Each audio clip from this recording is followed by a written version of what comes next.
Bom dia, pessoal. Vocês estão me ouvindo? Mas eu tô. É, estou com o áudio ativo de algumas pessoas, mas eu vou deixar o áudio de vocês, por enquanto, desativado, ok? Porque aí vocês podem se comunicar comigo pela mensagem de texto, pelo bate-papo, tá bom?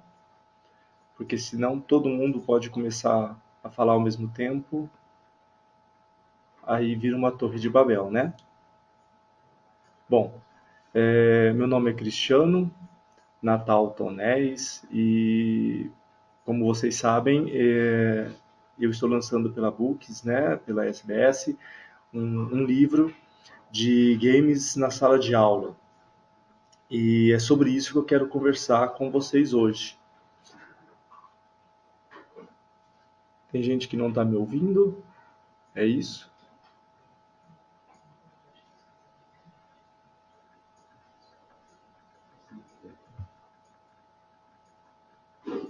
Ah, ok. Muito bem. É, bom, a ideia do livro, né, e de pensar em jogos e sala de aula, ela surge da minha ação como professor, eu sou professor, e também das minhas pesquisas, né, durante o meu mestrado e o meu doutorado. A, a ideia, num primeiro momento, é a gente começar a pensar que o jogo digital ele vai além do entretenimento. Quando a gente pensa em game ou pensa em jogo digital, em geral e durante muito tempo, o que se pensou foi em jogo para entretenimento. A minha formação da graduação e como professor é em matemática, tá? Eu sou licenciado em matemática, então a minha experiência em educação, em colégio e também no ensino superior é na área de matemática. É claro que quando a gente pensa em jogos e depois em atividades gamificadas, eu amplio essa, essa visão de jogo, porque eu não vou olhar apenas para os jogos ou para atividades de matemática, tá? Então, o jogo, em sua natureza, ou por sua natureza, ele é multidisciplinar. Então, eu tenho que pensar no game de forma multidisciplinar. Mesmo porque há muitos jogos de matemática, por exemplo, tá? São em inglês. Nós ainda não temos uma produção disponível em português significativa. O Brasil e os países de língua portuguesa ainda estão começando, né? Está engatinhando ainda. E nem sempre os jogos que são feitos no âmbito internacional têm disponível a versão em português, tá? Então, se a gente for pensar em termos de idioma, por exemplo, né, é muito comum eu ouvir dos meus alunos histórias do tipo, o que eu aprendi em inglês ou o que eu sei de inglês foi jogando determinado game, foi a partir de determinada comunidade de jogadores. Tem algumas pessoas que não estão me ouvindo.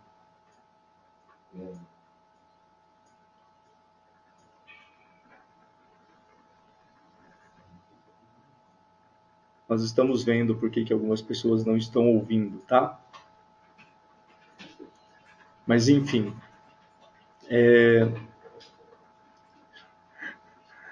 eu estou dando risada porque eu estou vendo a mensagem de vocês, tá, gente? Tem gente que está ouvindo, tem gente que não está ouvindo.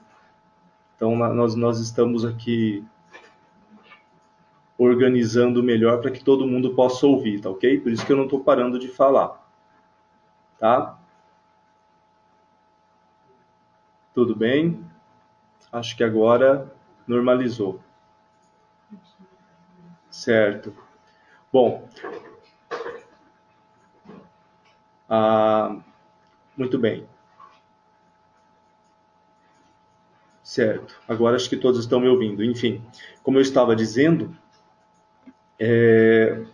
quando a gente pensa no estudo e no jogo digital dentro da sala de aula ou para o ambiente também educacional, a gente tem que considerar alguns aspectos. Primeiro, o conceito de jogo. O que é jogo e o conceito de atividade gamificada. O que é uma atividade gamificada? Eu tenho ouvido e tenho encontrado algumas discrepâncias em trabalhos ou mesmo em discursos, às vezes até de colegas da área de jogos, né? Quando dizem, eu fiz uma atividade gamificada, eu estou oferecendo agora o xadrez na minha sala de aula. Enfim, xadrez não é uma atividade gamificada, né? O xadrez é um jogo bem antigo, é um jogo clássico e, enfim, se a pessoa, né, o educador, o professor, quer promover, né, o conhecimento, quer promover esse jogo dentro do ambiente escolar, existem muitos projetos, não é algo de agora, não é algo novo no sentido de atividade extracurricular, porque também já existem muitas pesquisas que apontam para o xadrez e para o tipo, né, ou para como e quais conhecimentos são desenvolvidos ou produzidos no xadrez, no jogar o xadrez.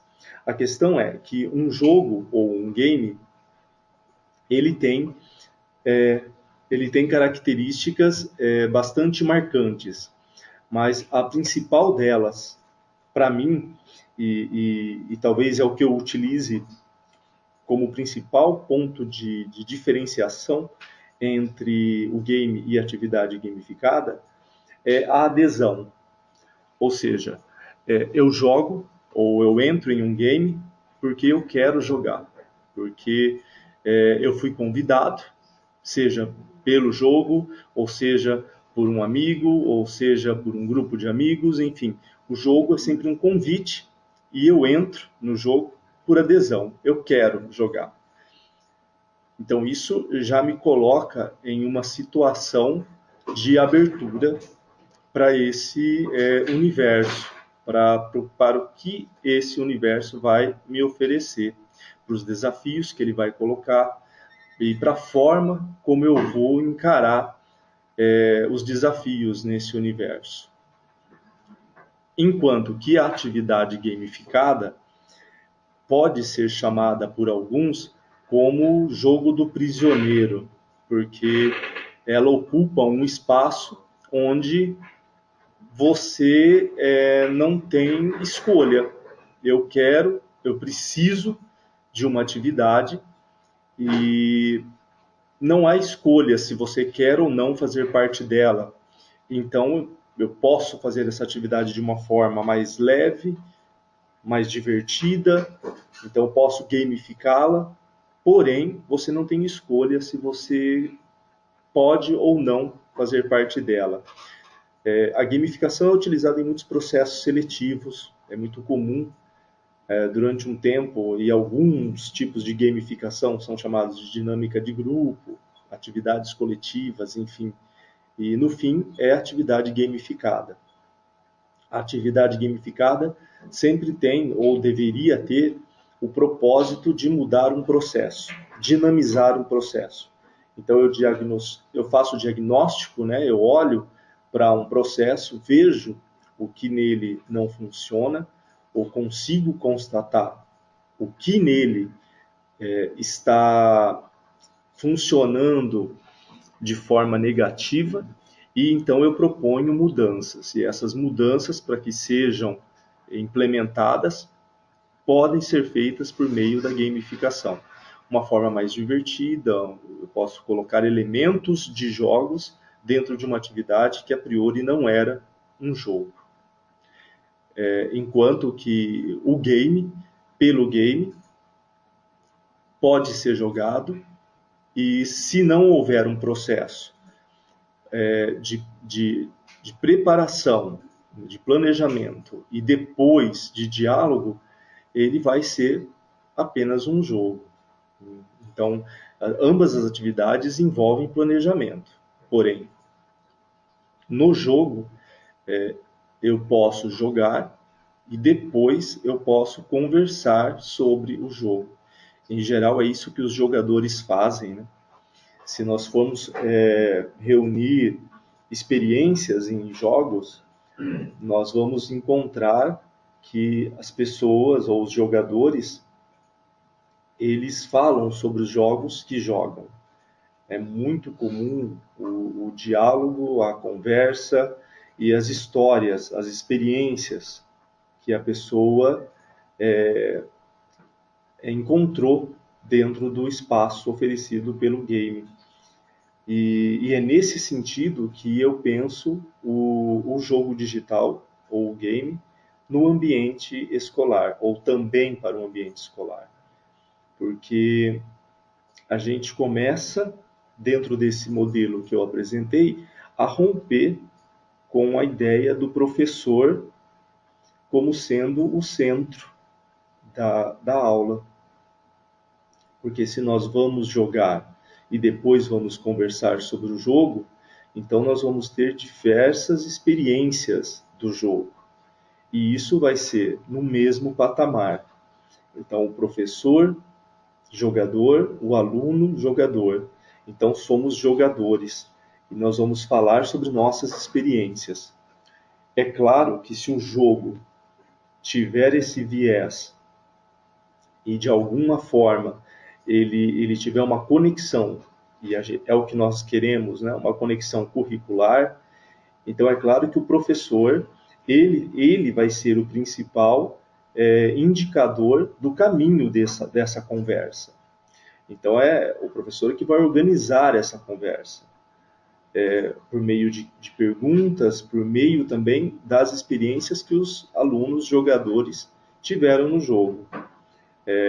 Então, se você for pensar na experiência do idiomas, né, do ensino de idiomas, ou do ensino de matemática, é necessário que o professor, dentro da sua atividade, ele tenha jogado com antecedência, ele conheça o jogo, ele sabe por que ele está oferecendo ou convidando aquele grupo, né, de alunos para jogarem com ele, tá? É complicado uma situação que a gente encontra muitas vezes em atividades gamificadas que diz respeito aos feedbacks. Tanto o game quanto a atividade gamificada, ela sempre vai apresentar feedbacks. Quando eu penso em feedback, eu estou pensando em um fator de interatividade. Não é só o feedback, mas é a interatividade. A interatividade vai além do feedback. É a forma como eu posso interagir com esses elementos do espaço, do game ou da atividade gamificada. Muitas atividades gamificadas apresentam como feedback a recompensa apenas. Uma recompensa e uma medalha ou uma pontuação, enfim. A questão é que o processo de gamificação hoje ele deve ir além desse estímulo da recompensa, seja positiva ou negativa. Se a gente continua nesse âmbito, a impressão que se tem é que nós continuamos no mesmo processo inaugurado pelo behaviorismo, né? Não quero fazer uma crítica ao behaviorismo, nem a essa linha da psicologia, mas nós temos pesquisas que mostram que essa questão da recompensa ou do fortalecimento por meio de recompensas, comportamentalismo, ela já não é tão difundida ou não deveria, e não é tão eficaz quanto pensada a priori. Hoje nós pensamos, e eu penso dessa forma, que nós devemos trabalhar no âmbito da produção de consciência, na produção de conhecimento, então de um processo reflexivo. Então não é só o fazer, é entender o que eu faço, como eu faço e onde eu faço. Então eu tenho uma compreensão, eu estou no âmbito da compreensão. A partir desse âmbito da compreensão, eu posso então ir além para o âmbito da expressão e então trabalhar todas as dimensões da linguagem. E quando eu digo linguagem, eu estou indo além da língua, não é? A linguagem como forma de expressão, como forma de organização do próprio ser. Eu compreendo, então eu me expresso.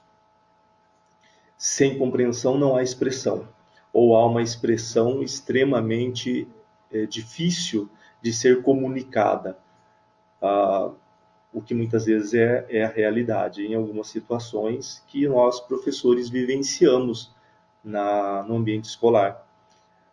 Nós percebemos que o nosso aluno ou que a forma como nós queremos colocar determinado conteúdo não atinge o objetivo desejado. Muitas vezes esse processo está comprometido por conta desse processo da percepção, da compreensão e da expressão que nos transpassa, né? E nesse sentido é que eu pensei e trabalhei com alguns jogos durante a minha atividade docente. Os jogos que eu trabalhei, em geral, e eu cito isso no livro e em outros artigos que eu tenho pela web, sempre foi de forma multidisciplinar. Então, apesar de estar na vivência de elementos matemáticos, eu também sempre estive em diálogo com outras disciplinas. O inglês, em particular, a física, ou a química, ou a biologia, enfim. A ideia que eu sempre tive com a atividade com os games era exatamente esse diálogo. Dentro do ambiente escolar, em particular, a gente precisa desse diálogo e nem sempre é fácil, nem sempre a gente consegue articular os conteúdos, por mais que diga-se ou que fala-se muito sobre isso, né? Que é importante essa articulação entre os currículos, ou a interdisciplinaridade, ou a multidisciplinaridade, né? E o jogo, o game, ele oferece esse espaço.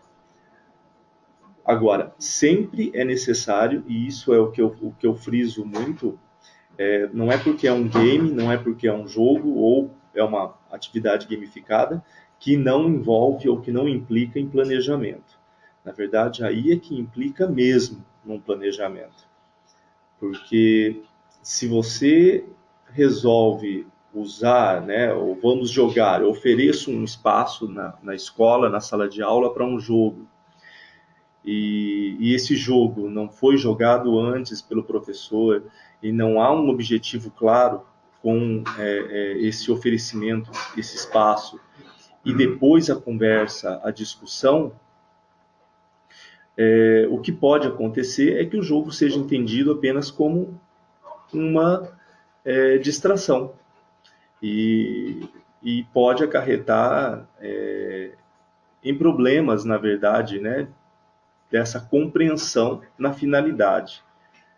É interessante a gente pensar que a escola ela anseia ou ela deseja essa amplitude maior com a tecnologia, e então os jogos digitais.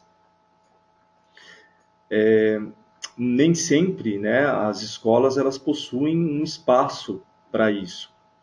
Então, a ideia é utilizar o que os nossos alunos ou o que os nossos aprendizes e jogadores já possuem. Eu já fiz atividades que envolviam o laboratório de informática, então eu posso levar no laboratório de informática. A gente tem uma limitação na questão de número de computadores, eu conheço as dificuldades e as limitações que nós encontramos nas escolas. Algumas, poucas escolas têm um computador por aluno, um micro disponível para cada aluno. Então, muda-se a forma de atividade. No entanto, se pensarmos em dispositivos portáteis, em mobiles, e se o que nós formos trabalhar ou a proposta que nós formos fazer envolver o uso desse equipamento, então a gente tem uma amplitude maior, porque serão poucos os alunos, serão poucas as pessoas dentro da sala de aula que não têm um mobile, ou que não têm acesso ao mobile.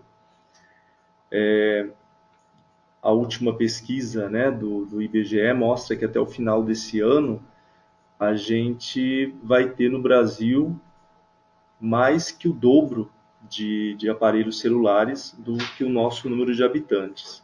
Eu ainda escrevi sobre isso, né, antes do nosso webinar, e que isso não significa que todo mundo tenha celular. A gente tem que pensar no contexto. E apesar dos números apontarem que nós temos 2, 3 celulares por habitante no Brasil, isso não implica que todos tenham, tá?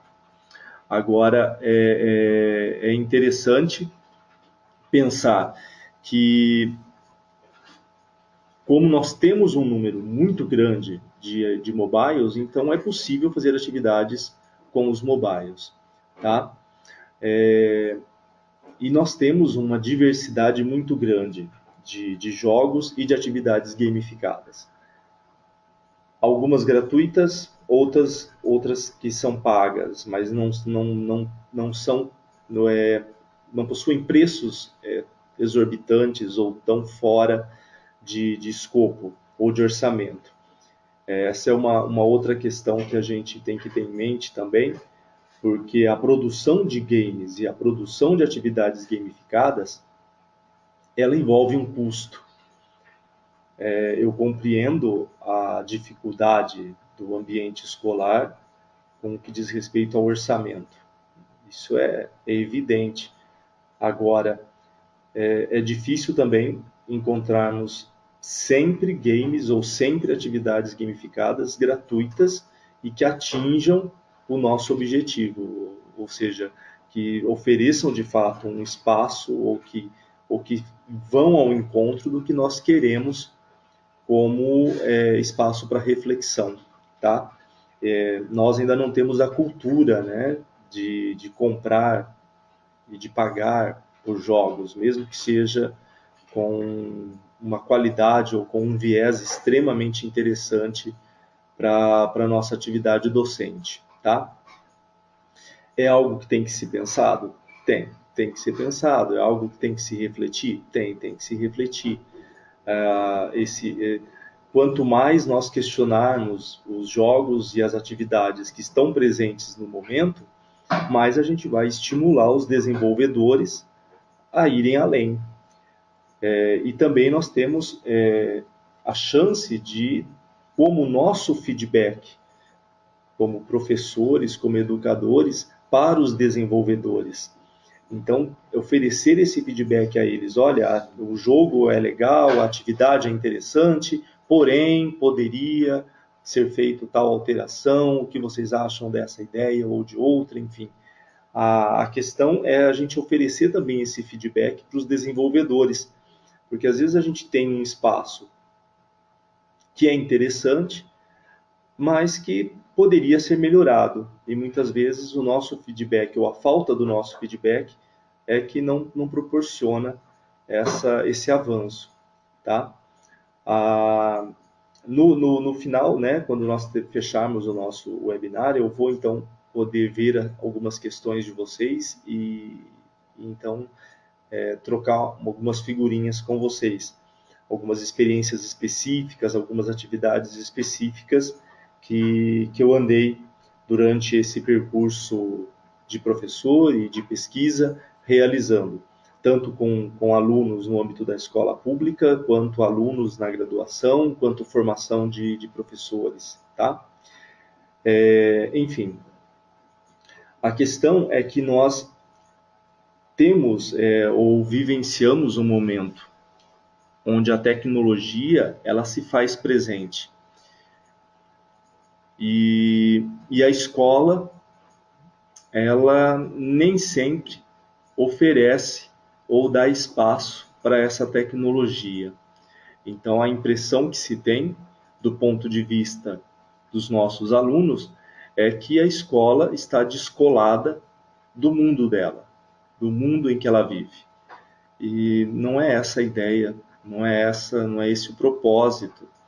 Quando a gente pensa em educação, quando a gente pensa em formação, não está descolado da minha vivência, não está descolado da minha vida. Na verdade, faz parte, e a escola, ela também é a minha vida. Então, as experiências que eu tenho dentro da escola, elas deveriam vir ao encontro do meu contexto. Elas deviam vir ao encontro do que eu vivencio no meu mundo, de forma a possibilitar esse exercício ou essa dinâmica das experiências e das compreensões.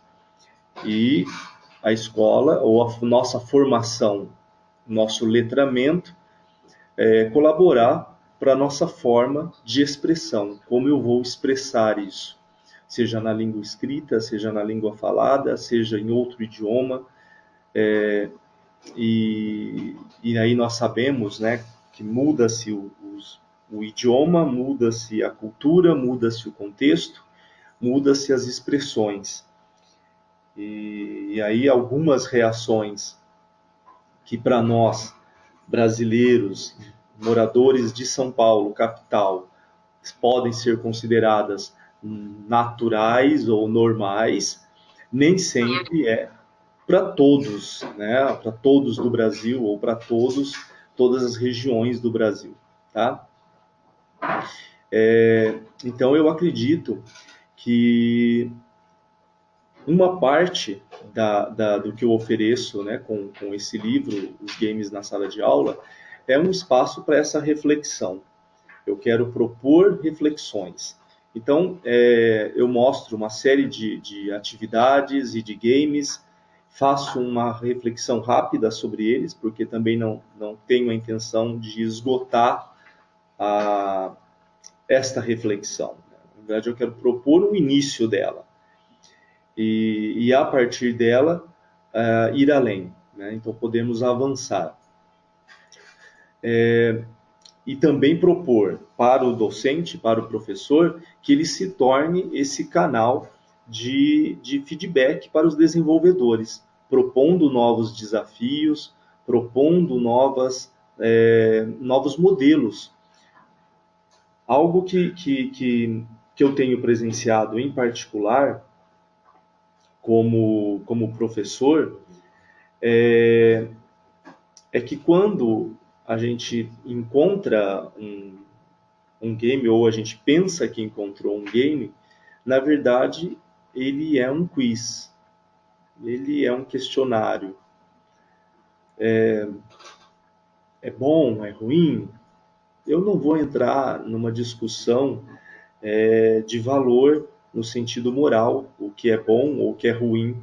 Se você quer treinar, se você quer dar um questionário, então você pode usar um quiz.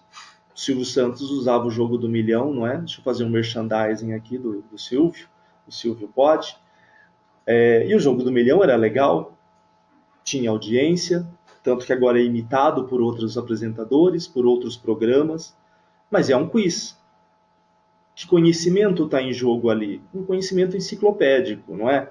Que vai desde uma operação matemática até um significado de uma palavra em inglês, até a letra de uma música da Anitta ou da Vanesca, né? Enfim, você tem um conhecimento que vai além dos muros da escola.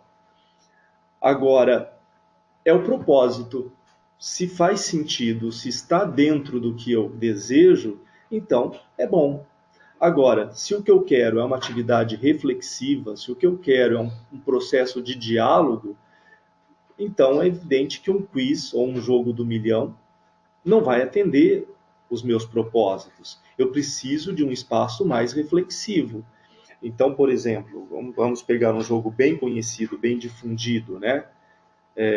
O God of Wars. Foi um jogo extremamente conhecido entre os jogadores e também quem não jogou, né? Você pode pensar assim, a God of Wars é um jogo, em termos bem rasos, tá? De luta. É isso, é mata-mata. Eu ando e mato. Então é um jogo que não oferece muito espaço, porque é mata-mata. Para começar, eu teria um grande problema no ambiente escolar, porque estimularia a violência, enfim. Vamos começar com alguns mitos. Jogo violento não gera violência. Se a gente for pensar nos problemas sociais do que gera violência, nós temos todo um histórico. E não, com certeza não é culpar o jogo pela violência social que vai resolver a violência social. A professora Lynn Alves, na tese de mestrado dela, no começo da década de 90, já defendia que não existe essa ideia de um jogo violento gerar violência. Para começar, ela demonstrou isso no trabalho dela. God of Wars pode oferecer um espaço extremamente reflexivo para as questões interdisciplinares e multidisciplinares, por exemplo, de filosofia, quando você vai pensar nessa relação dos aspectos mitológicos, mitologia grega, e da nossa mitologia. Eu acho extremamente proveitoso pensar nos aspectos do que se oferece e como se oferece. Então, o jogo, né, como estava falando, do God of War, ele pode ir além da própria visão primária da mitologia. Tá? Então, vamos estudar a mitologia. Então, é para a filosofia. Então, God of War é um jogo para a filosofia. Não é só para a filosofia. No God of War 3, se eu não me engano, é o 3, existe... Em toda a série existem diferentes puzzles, diferentes momentos em que a matemática se faz presente. Mas existe um puzzle em particular, que é o Jardim de Hera. E esse puzzle, ele não é só um puzzle matemático, ele envolve também uma composição equivalente às obras de Escher. Então eu tenho dentro de um jogo a mitologia, eu tenho dentro de um jogo a filosofia, eu tenho dentro de um jogo a matemática, porque é um puzzle, tem muito raciocínio ali, e eu tenho ainda por cima a arte, porque eu posso fazer um viés, eu posso criar esse viés com a obra de Escher. E aí mais matemática, porque Escher é muita simetria, é muita rotação, é muito movimento geométrico. Então, dentro da geometria, eu vou ter um espaço muito grande. O jogo, na verdade, ele é sempre multidisciplinar. Ele sempre vai oferecer um espaço multidisciplinar. A questão é como a gente vai oferecer esse espaço, né? Como a gente vai lidar com as variáveis que o game oferece. Existe elementos no jogo, e aí eu comento isso dentro do meu trabalho, porque eu estou falando de jogar o jogo. É uma dimensão de se pensar o jogo. Se você for pensar na dimensão de criar o jogo, então você tem uma abordagem maior e mais ampla ainda. Porque então, no criar o jogo, você vai ter um estudo extremamente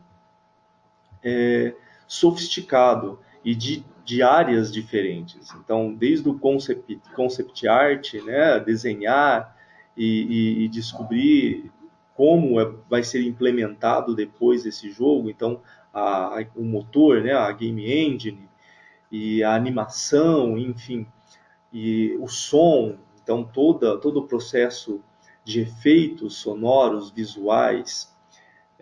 Eu tenho, por exemplo, agora alguns alunos da graduação em matemática que estão pesquisando, por exemplo, os efeitos visuais dos golpes em League of Legends.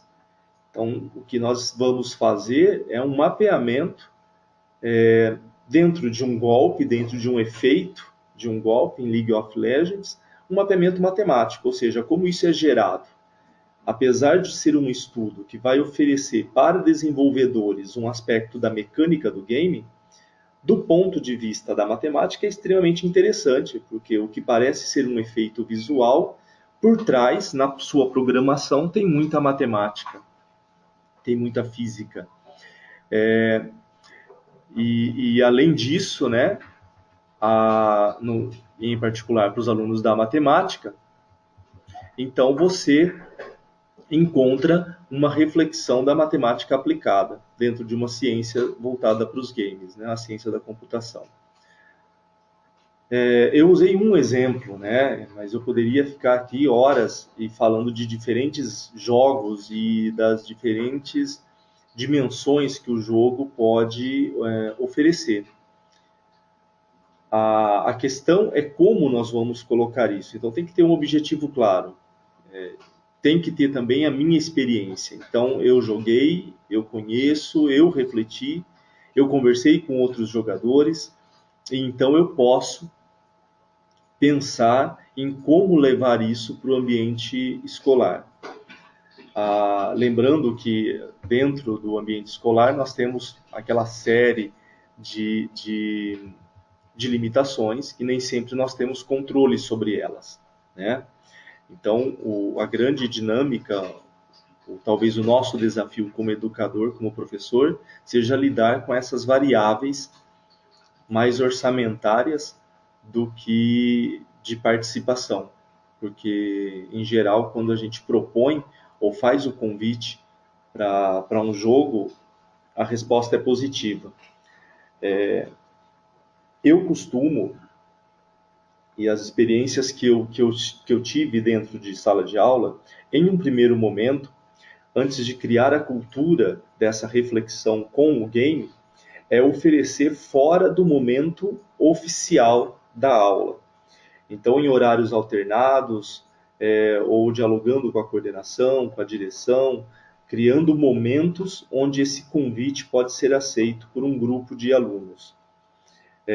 Depois desse momento, ou seja, passado esse momento em que o grupo já jogou, o grupo de alunos, o grupo de jogadores já está divulgando o game e o que está sendo falado ou feito com ele, então isso vai gerando um interesse maior dentro da sala, né, ou do coletivo da sala.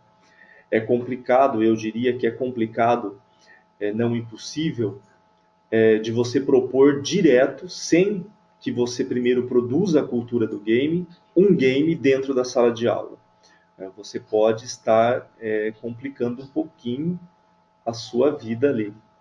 Tá? Então tem que ter planejamento. Se não há cultura, se ainda não há esse exercício, ele tem que ir sendo inserido e aos poucos, e aí sim você vai ampliando e vai melhorando e vai modificando até que chegue um momento em que você pode levar para o momento da sala de aula. E dentro da sala de aula, no momento da sua aula.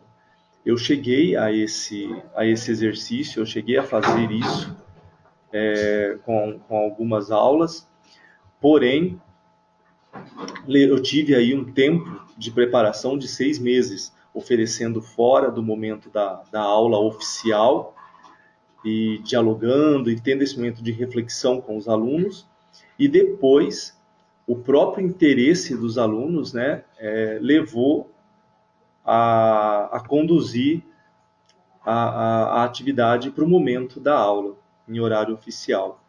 E aí as conexões com o próprio conteúdo curricular e com as atividades que a gente propunha dentro da aula, do momento de aula, tá? Deixa eu só verificar aqui o tempo. Pode seguir? Vocês me dão um oi quando estiver fechando? Estava só verificando aqui o tempo, gente, para poder continuarmos. Enfim,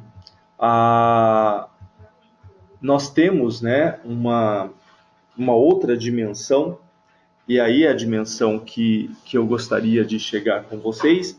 Então nós temos a dimensão dos jogos, como eu dei o exemplo dos jogos, o God of War, por exemplo, ou League of Legends, que não são jogos pensados para educação. Eles não foram produzidos para isso. Só que podem ser um espaço extremamente proveitoso para nós, professores, para nós, educadores. Nós temos o âmbito da produção do game, então de pensar no laboratório de informática como uma possibilidade ou uma porta para se produzir jogos. Não precisa ser um nível extraordinário, mas você pode produzir jogos interessantes. E nós temos a dimensão dos games ou dos jogos que são feitos para finalidades educativas. Então nós temos os games educativos ou os games educacionais. E é aí que a coisa fica um pouco mais complicada, né? Porque a gente fala em jogo educativo ou em game educativo. Eu, particularmente, quando eu ouço essa palavra, num primeiro momento, me dá um calafrio. Porque você fala um jogo educativo, eu não sei nem se eu quero jogar. Porque a gente tem um modelo de educação que nem sempre é divertido, que nem sempre me leva a descobertas. Nós temos um modelo educativo informativo. E é o processo contrário do que eu vinha dizendo, né? Do que eu vinha apontando. Os games, eles oferecem um espaço para descoberta. Então, um game educativo, ou um jogo educativo, educacional, ele deveria ter como objetivo principal oferecer um espaço para descobertas, ir além do exercício, ir além da prática, para oferecer esse espaço reflexivo. E nesse sentido é que a gente pode colaborar com os desenvolvedores. Porque se um jogo é muito instrutivo, tem muita instrução ou muita informação, é muito enciclopédico, ele está copiando o modelo de sala de aula. E qual vai ser a chance de sucesso dele? Eu diria, sem medo de errar, que é a mesma chance do sucesso em sala de aula. Ele vai ser tão legal quanto é uma aula. A diferença é que ele mudou o meio. O meio em que ele está é diferente. Não é o meio sala de aula, é um meio digital. Enfim, nesse sentido, requer de nós, educadores, uma avaliação séria e uma avaliação sincera. Não adianta eu assumir um jogo ou um game educativo e dizer, é super legal, é super divertido, e ele não é divertido. No fim, os alunos vão jogar porque é melhor estar no computador ou é melhor estar com o tablet do que estar ouvindo o professor falar e copiando coisas da lousa. Inclusive, eu ouvi isso em uma entrevista.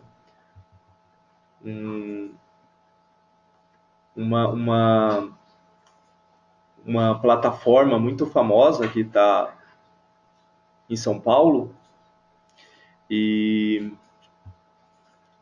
a repórter perguntou para a criança se ela gostava dos jogos que a plataforma oferecia. E criança é criança, né, gente? Criança é criança. O menino olhou para a repórter e falou, eu gosto, porque não precisa copiar da lousa. Né? E isso foi ao ar. Eu acho que a repórter não parou para pensar também na pergunta que tinha feito e na resposta que o aluno tinha dado. Enfim, mas a sinceridade denota o que estava sendo divertido ali, né? É divertido. O fato de não precisar copiar da lousa já é divertido o suficiente para mim. Eu não preciso aprender nada, né? Então é exatamente isso que a gente não quer que aconteça. Na verdade, o que a gente deseja é um espaço para reflexão, não apenas a mudança de mídia, tá? Bom, eu vou começar a ver aqui para vocês algumas questões que vocês estão me mandando pelo bate-papo, tá? Então vocês podem escrever questões que eu vou começar a responder. Então eu vou estar lendo aqui, tá? As questões de vocês. É que vocês também conversaram entre vocês. Bom. Só vejo no ouço.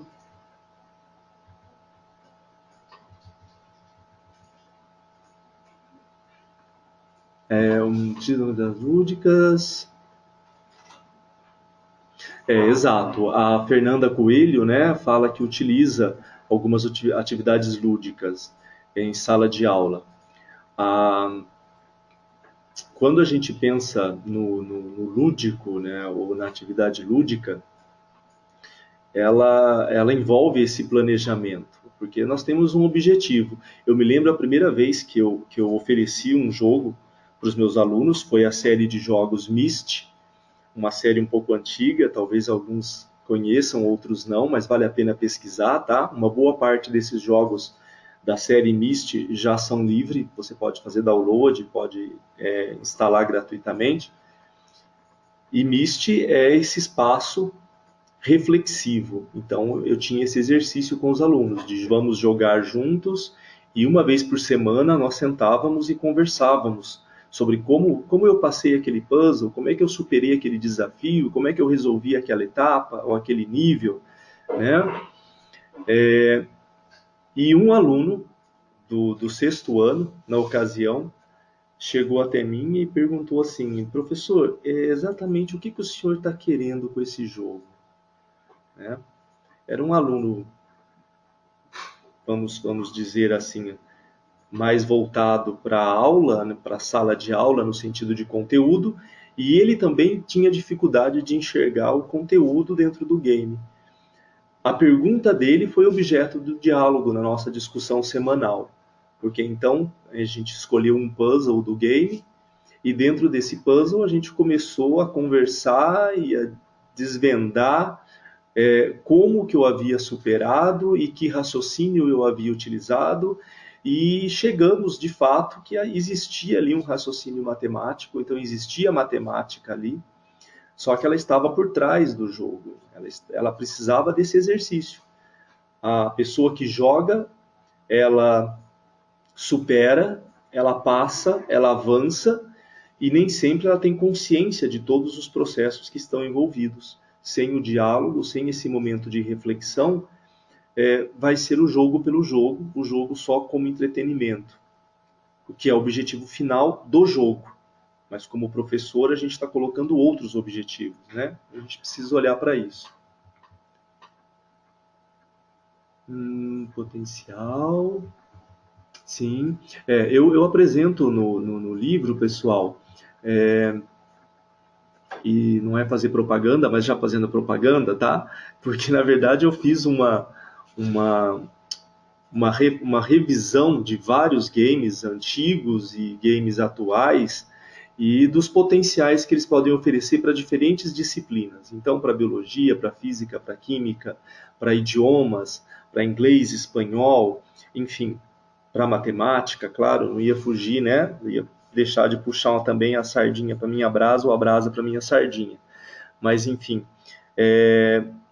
eu chamo de uma revisão necessária, porque é o momento da gente olhar para esses games e realmente desmistificá-los no sentido de que jogo é feito só para entretenimento.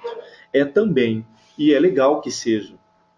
Afinal de contas, a gente quer que o processo de produção de conhecimento seja menos penoso, Nós não vivemos um momento histórico onde a educação tenha que ser penosa. E não significa que a gente vá tratar apenas de forma superficial. A questão é que o game, ou o jogo, ou uma atividade gamificada, ela pode ser aquele gatilho que o professor precisa para engajar o seu aluno, para envolvê-lo dentro do processo de produção de conhecimento. A motivação, tão difícil. A gente fala nessa palavra motivação, muitos psicólogos também se arrepiam e sentem calafrio quando a gente fala em motivação. Porque como motivar? É complicado, é complexo quando a gente pensa em motivação. Porém, eu prefiro pensar nesse gatilho, nesse engajamento. E a partir daí, você se torna corresponsável pelo seu conhecimento, pelo desenvolvimento que você vai ter. O Rafael, sou formado em jogos, estou me formando em letras. Muito bem. Vai juntar, ótimo, Rafael. Eu acho muito importante isso. Eu trabalhei com a produção, com produtores de jogos digitais durante um bom tempo, quase 8 anos, com cursos de jogos digitais. E o que eu sentia no pessoal, né, ou seja, nos nossos produtores de jogos digitais, é que quando eles pensam em jogos educativos ou jogos com fundo educacional, eles tendem a copiar o modelo que eles conheceram. Então, se a gente tem um jogo educativo ou um jogo educacional que imita a sala de aula, é porque foi assim que eles vivenciaram. Essa é a experiência que eles têm. Então, ou a gente começa a oferecer novos espaços, novas oportunidades para mudar esse modelo, ou a gente vai continuar tendo apenas essa mudança de mídia. Eu me lembro uma primeira experiência que eu tive há muito tempo atrás com o Second Life, e era um congresso onde parte do congresso acontecia no Second Life. O Second Life, para aqueles que não são familiarizados, não é uma espécie de mundo digital onde eu posso ser o que eu quiser ser. Eu assumo um avatar e esse avatar pode ter qualquer forma. Eu posso voar, eu posso atravessar objetos, enfim, eu posso ter qualquer aparência.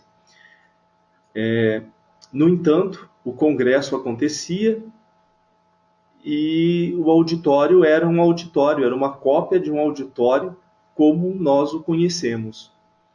E o avatar, quando ia dar a palestra, subia no palco e ia até o microfone como se isso fosse necessário, uma réplica da nossa experiência de auditório, né? Não há necessidade, a gente pode ir além, né?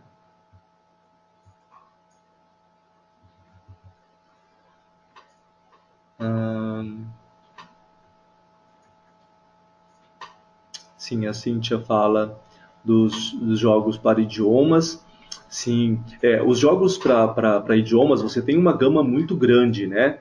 Especialmente os jogos no estilo RPG que envolvem diálogos, porque hoje o modelo de RPG não tem mais aqueles diálogos longos, muito texto, porque os nossos jogadores não têm paciência para ficar lendo também textos muito longos. No entanto, esses textos possuem o caráter de diálogo, então se aproximam muito da nossa atividade dentro do aprendizado de um novo idioma, que é conseguir se comunicar, se expressar. Então, se você pegar um jogo, tem um jogo em particular que também é um pouco antigo, não que seja antigo, tá, gente? É que eu já joguei bastante e alguns marcaram mais. Enfim, mas tem uma série que chama Titan Quest. Além de explorar todo o aspecto mitológico também, dos titãs e a mitologia grega, ele não passa só pela Grécia, tá? Durante a jornada eu passo pelo Egito, eu passo pela Pérsia, enfim, eu passo pela Babilônia, então eu tenho um contato com diferentes momentos históricos e culturas. É um jogo bem interessante, Titan Quest. E dentro de cada cidade que eu chego, por exemplo, tem um personagem muito peculiar que é um contador de histórias. E eu acabei me habituando nesse jogo, a toda vez que eu chegava a um certo ponto, a procurar o contador de histórias, porque ele sempre tinha uma história curtinha para me contar. Só que essa história era em inglês, porque o jogo estava em inglês. Não tinha opção em português na ocasião. Tinha em espanhol. Podia também ser ouvido em espanhol, ou seja, você estava de fato praticando, você estava exercitando, você estava lendo, você estava dialogando. Vamos ver aqui. Jogos de formação de palavras.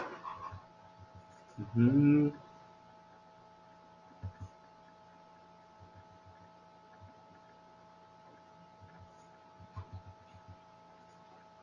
Estou vendo a pergunta de vocês, tá, pessoal? Por isso que eu estou aqui mais quietinho. Na verdade, eu estou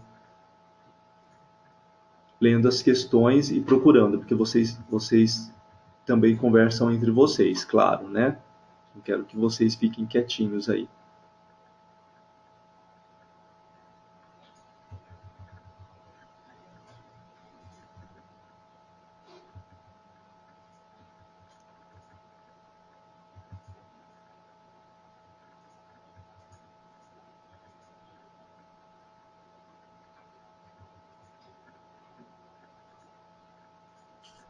Qual a diferença que você vê entre jogo educacional e gamificação em sala?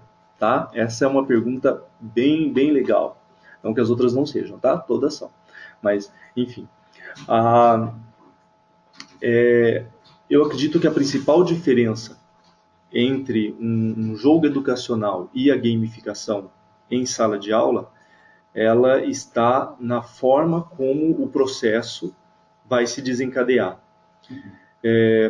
Como eu disse, a gamificação, do meu ponto de vista, ela vai além de só produzir exercícios, ou deveria ir. A ideia da gamificação, a ideia mais forte da gamificação é a mudança de um processo. Então, eu quero alterar um processo. Existe um processo que não está funcionando tão bem, ou que não é tão positivo, ou que as pessoas se cansam dele, e então eu posso produzir uma gamificação para melhorar esse processo. Dentro da sala de aula, por exemplo, você pode pensar em atividades gamificadas como lição de casa. Quem gosta de fazer lição de casa, não é? Todo mundo gosta de fazer lição de casa. Todo mundo gosta de ter bastante coisa para fazer em casa, não é?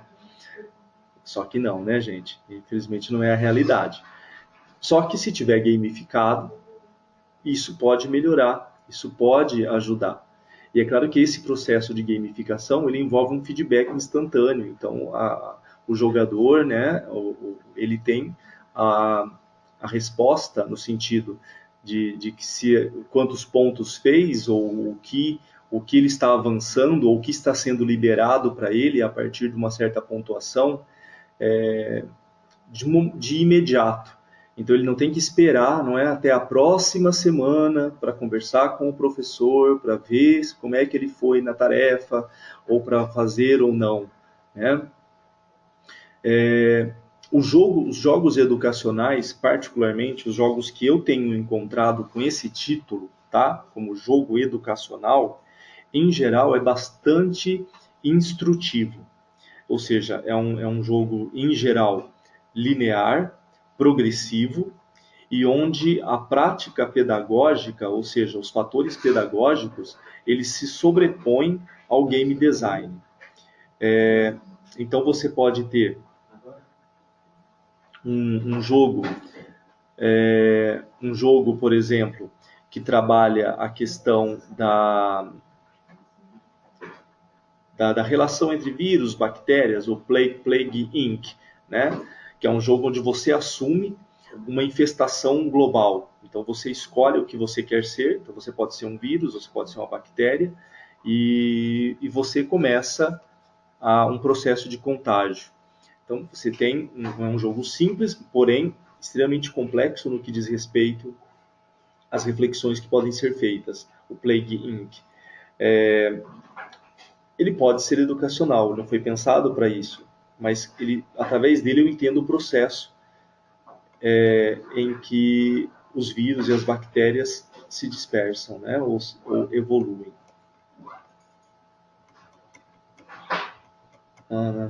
Bom, pessoal, nós estamos chegando ao fim.